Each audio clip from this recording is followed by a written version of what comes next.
Since last Sunday's dreadful news, we have seen throughout Britain and around the world an overwhelming expression of sadness at Diana's death. We have all been trying in our different ways to cope, since the initial shock is often succeeded by a mixture of other feelings. The Diana, Princess of Wales, has been killed in a car accident. She didn't have to die that night. The tragedy that took Princess Diana's life wasn't the result of a shadowy conspiracy. It was something far more devastating. It was a chain of bad decisions, unchecked egos, and silence where there should have been action. Against all odds, Diana survived the crash itself, but only for a short while. And in the wave of grief, sensational headlines, and endless speculation, the truth was buried. Now, decades later, the facts are painfully clear, and they're harder to accept than any rumor or theory. This is what really happened in the final hours of the beloved Princess of Wales. In the early hours of August 31, 1997, Princess Diana, her companion Dodi Fayed, and their driver Henri Paul crashed inside the Pont de l'Alma tunnel in Paris while fleeing a swarm of paparazzi. Within minutes, Diana's name returned to headlines around the world. But this time not as the people's princess, but as the symbol of global heartbreak. For years, questions clouded the event. Was she murdered? Was the royal family involved? Was it an orchestrated assassination? But as time passed and investigations unfolded, one conclusion became unavoidable. The truth was not hidden.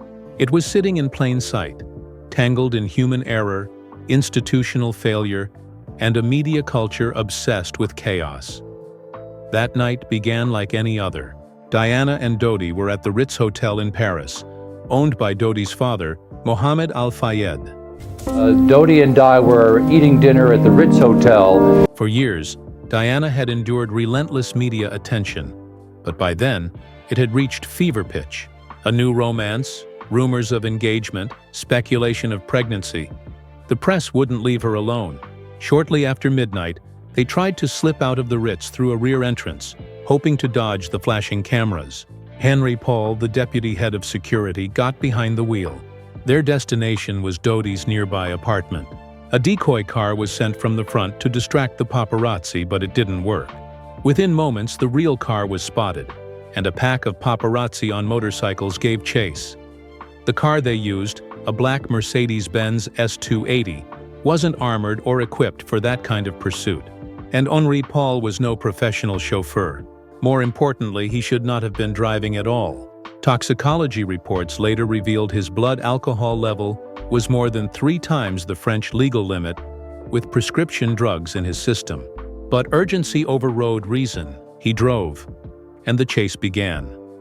As the car sped along the Seine, witnesses recalled it weaving erratically, the paparazzi dangerously close behind. At 12:23 a.m., it entered the Pont de l'Alma tunnel, clipped a white Fiat Uno that was never traced, and slammed head-on into the 13th pillar. The impact was devastating. Henri Paul and Dodi Fayed died instantly. Diana, seated in the back, was still alive. The horror did not end there. Within minutes, paparazzi swarmed the wreckage, photographing the twisted remains of the car, and Diana herself, trapped and gravely injured. Some would later be arrested for invading her privacy, though few charges stuck. When paramedics arrived, Diana was conscious but in critical condition. She was pinned in the back seat, suffering catastrophic internal injuries.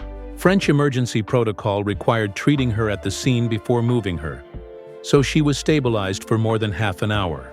At one point, she went into cardiac arrest, but medics revived her. Eventually, she was transported to Pitié-Salpêtrière Hospital in a journey that took over 40 minutes. Surgeons discovered a torn pulmonary vein, one of the rarest and deadliest injuries a person can suffer. Despite their best efforts, she was pronounced dead at 4 a.m. Diana, Princess of Wales, has died. She died at 4 a.m. after going into cardiac arrest.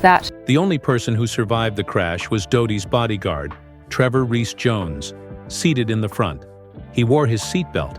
Diana and Dodi did not, and that single fact may have sealed their fate. What killed Diana wasn't an assassination plot. It was failure upon failure. Henri Paul should never have been driving. He was drunk, under the influence of medications, and trusted with a responsibility far beyond his role.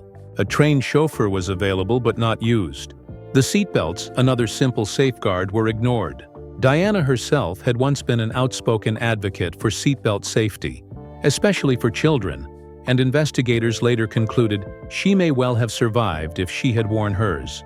The improvised security plan also collapsed. A decoy car, a rushed exit, and a desperate attempt to outrun the paparazzi only escalated the danger. Even the medical response has been questioned for years. The French system required stabilizing her at the scene, rather than rushing her straight to the hospital. British experts argued that the scoop-and-run method might have saved precious time. Diana's torn pulmonary vein was nearly impossible to treat, but her survival hinged on speed, and she didn't get enough of it. And then there were the paparazzi themselves, who didn't just chase her into danger, but some of whom chose to photograph her dying body instead of helping. When the investigations began, grief turned quickly into suspicion. The French inquiry, completed in 1999, blamed Henri Paul's intoxication, excessive speed, and the relentless paparazzi pursuit.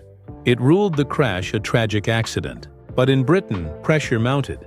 Mohammed Al-Fayed, Dodi's father, claimed Diana and his son were murdered, accusing the royal family and intelligence services of conspiring against them.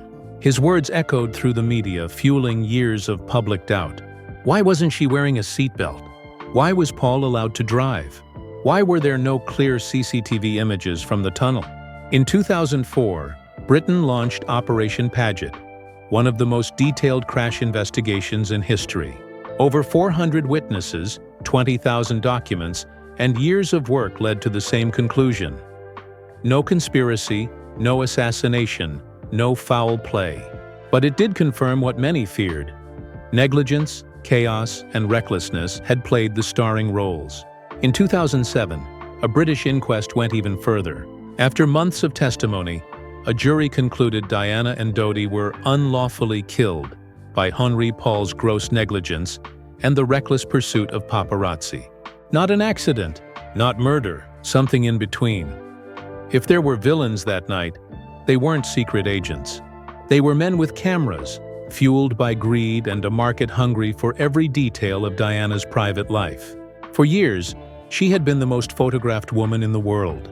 Her love, her heartbreak, her struggles, all sold to the highest bidder. That night, the pursuit was about one thing: the perfect shot. And even after the crash, as she lay dying, some chose profit over humanity. Diana's death didn't just shock the world, it forced change. Paparazzi culture was condemned worldwide.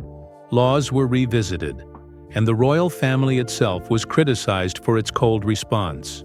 In time, they adjusted, appearing more open, more emotionally connected with the people. Vehicle safety campaigns gained momentum, especially around seatbelt use.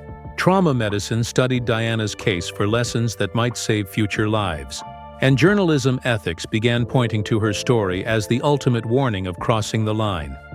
But even with these changes, the haunting truth remains. Diana didn't die because someone plotted her death. She died because no one protected her life. She didn't die instantly. There was time. There were choices, and every single one of them failed her. The mystery was never who wanted her gone. The real tragedy is that no one kept her safe. That night in Paris, a drunk driver, no seatbelts, a flawed security plan, a flawed emergency system, and a relentless press culture collided to end the life of the world's most beloved princess. Nearly 3 decades later, the myths may linger, but the truth is far more painful. She didn't have to die that night.